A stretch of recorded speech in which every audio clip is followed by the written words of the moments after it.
Ito na po yung nahugasan kong bangus. Bali 3 piraso po yan. Hinati ko lang sa 4 ang bawat isa. So 12 piraso siya. Then ito na po ang aking lemon. 1 piraso lang po na malaki. Then hinati ko sa gitna.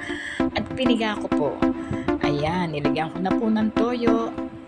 Diyan po natin imamarinate. Then nilagyan ko po rin po ng bawang.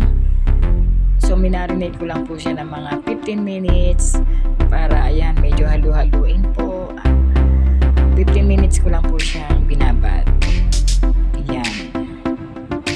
Medyo haluhuluin po natin para ating sauce ay ayan. Nilagyan ko rin po ng paminta. Ayan. Babad po na muna natin ng 15 minutes.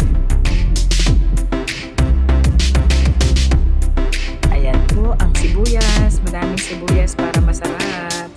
Ang ating bangus steak. Ayan po, nagprito na ako. Ayan, yan po yung last na marami na akong naprito ko na po ito. Bali, 12 lahat po yan. Ayan.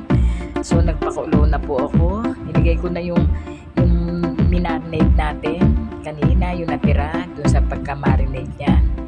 Nilagay ko na sa kawali at ayan na po. Pagkatapos, pag kumulo na, nilagay ko na po yung bangus na pinito natin.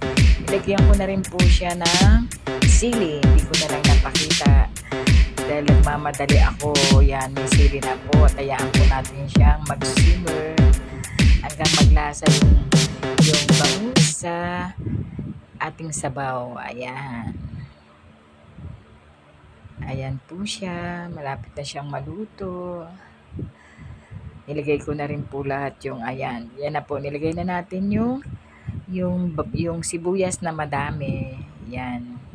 Ayan po, luto na ang ating masarap na bangus steak. Ayan po. Love you all. Thanks for watching. Bye-bye.